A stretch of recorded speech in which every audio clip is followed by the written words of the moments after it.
what it do? The vein in Erica Mena's forehead. It's Keisha, aka Color Me Pynk, and I'm here with this week's All Tea All Shade Love and Hip Hop Atlanta Season 11 Episode 4 review. Let's get right into the episode. The episode kicks off with Rashida going over to Karlie's brand new house, and Meda is there.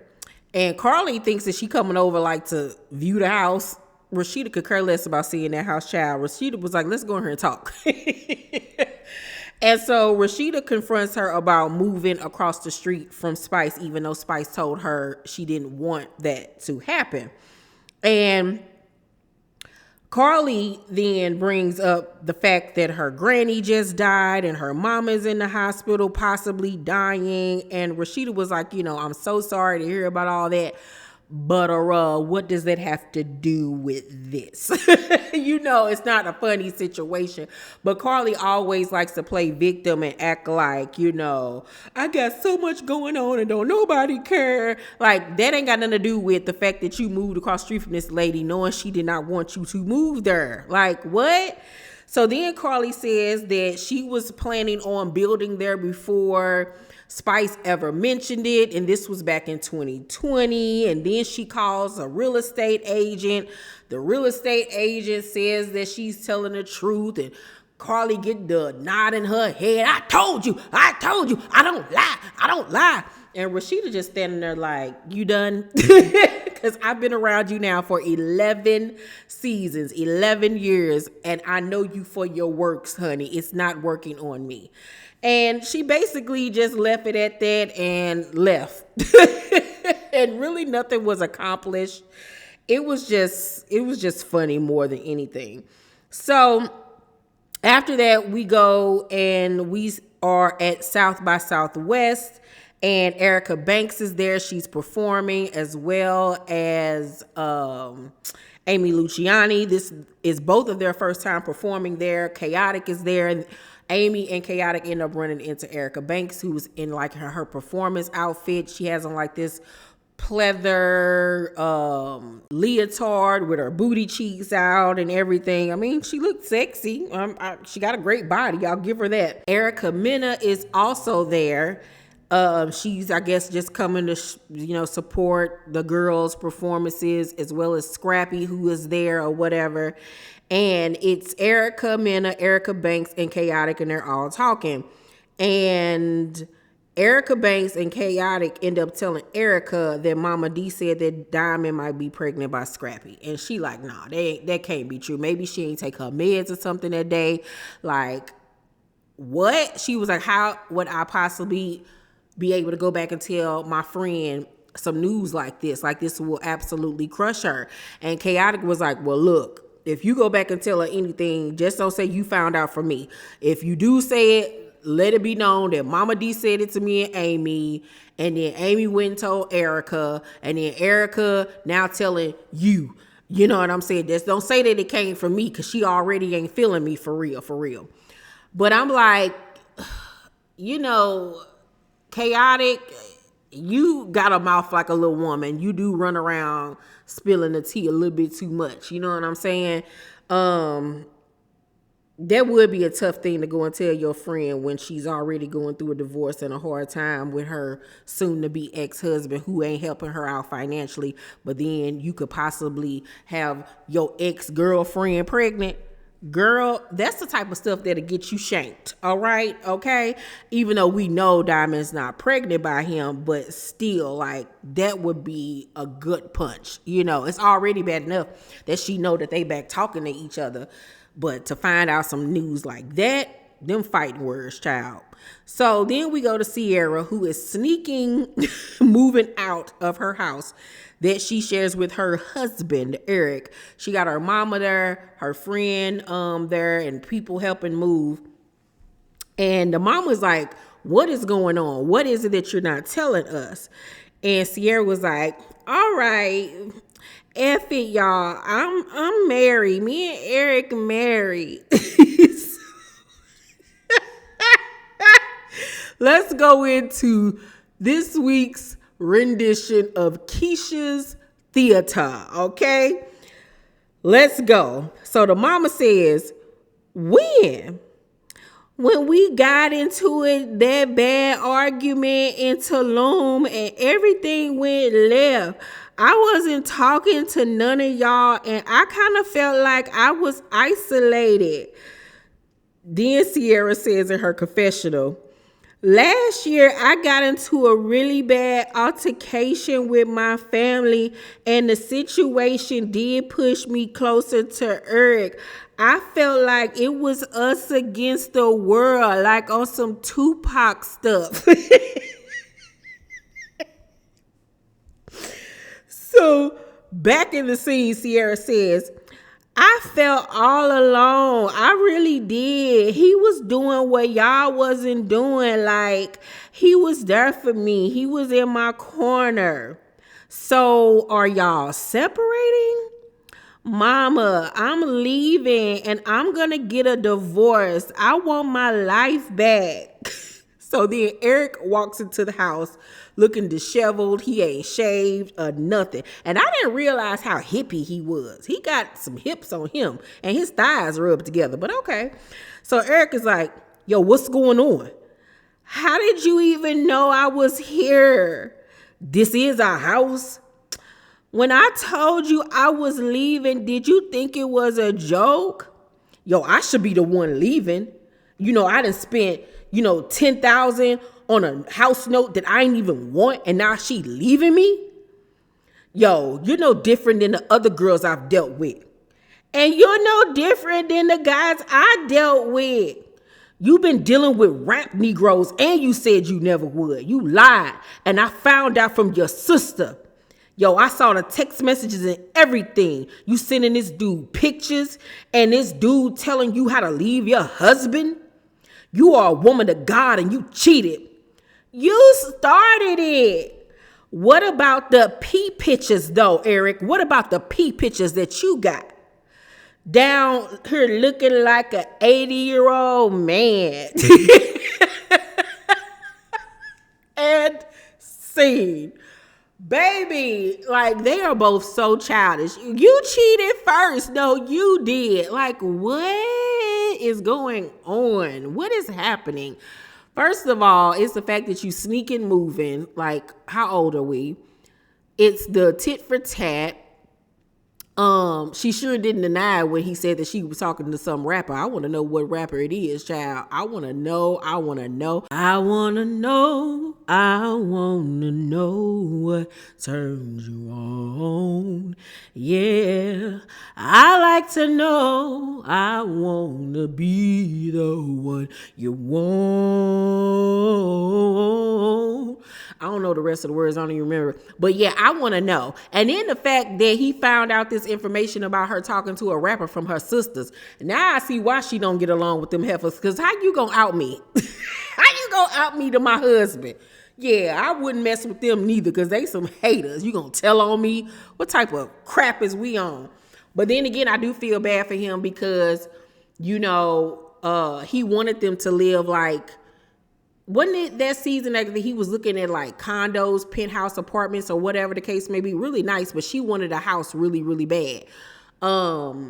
And now he's stuck with this house note, this mortgage. Girl, this is a mess. But Sierra got to grow up. And he obviously needs to grow up. I know that they recently just did like a little cooking video together, I think for her YouTube channel, where they hashed out everything. And they seem like they still good enough friends or whatever. They seem like they probably still smash. But child, the ghetto. So then we go to Safari, who arrives at Jasmine, Karlie daughter's gender reveal, and ain't nobody there but Jessica White, child. Jessica sitting at the bar by herself. Ain't nobody else showed up. And they get to talking to one another, and she reveals to him that she was in a polyamorous relationship where she couldn't date anybody else, but her partner could. And he like, who was this guy that you was dating? And so she reveals that it was Nick Cannon, and he is shocked by this. So I'm like, okay, so it's confirmed that he's in a polyamorous relationship with all of these baby mamas, and he's allowed to see however many women he wants to, but they're not allowed to see other men, which is crazy to me that y'all would set yourself up to be in a predicament like this with Nick Cannon of all people. Nick Cannon? The canster. Like, what is going on? Like, I'm just shocked by this. Shocked. So then I'm like, okay, she just admitted in this episode that they were in a polyamorous relationship, but then she was previously saying that she didn't know that he had another baby on the way with another woman. He didn't tell her. But I'm like, you already know he's sleeping with other women. He got other relationships. Like, the whole thing is just ridiculous. I mean, you opened yourself up to that.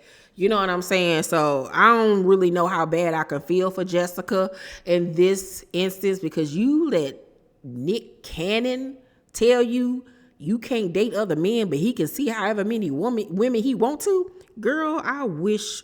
Girl, okay.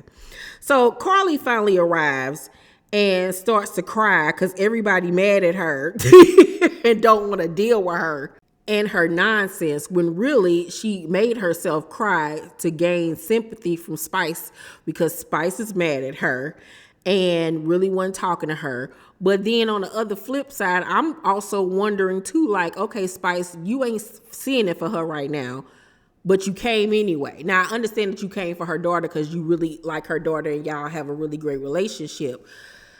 So it's like a gift and a curse all at the same time, because I don't mess with your mama, but I do want to show support to you. But you can tell that Karlie was playing the sympathy card, trying to gain sympathy from everybody by making herself cry, child. Rennie ended up falling for it, though, and she felt like everybody, if they didn't really fool with her like that, why did they come? You know what I'm saying? She then goes into that speech that she always does about how don't nobody care about her and what she got going on, this, that, and the third. Then we see Rennie say in her confessional that she don't like that Bambi and that Bambi and Spice were laughing and felt like they should have just basically stayed at home if they was going to feel that type of way. But I'm like, Rennie, I see what you saying, but you don't know Karlie like they know Karlie, and hopefully you don't fall into the trap of trying to be Karlie's friend, and she ain't going to do nothing but play you like she did everybody else. She can't keep no friends for nothing.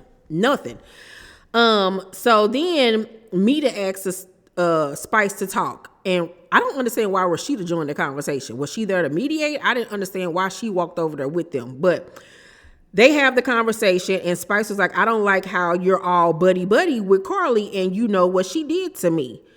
And she was like, when I needed you, you were all over Atlanta with Karlie. Now, that would bother me very much so. You know what I just went through, and you can't even be bothered to come check on your friend, but you can be traipsing all around Atlanta with Karlie. Like, make it make sense. Meda was like, when y'all start speaking again in 2 months, where did that leave me? And Spice was like, when we talk in 2 months, that's when you talk to her. Now, I'm like, okay, now that was silly. Because if you know that it's a possibility that y'all gonna make up, why put them type of stipulations on Meda? Well, first of all, why put them type of stipulations on her anyway? Like, she grown. She could be friends with whoever she want to be friends with at the end of the day. And just because you mad at her don't mean that everybody else got to be mad at her. Like, okay, the blue heart that went to your head, Spice, grow up in that instance. Like, no, I ain't vibe with that one.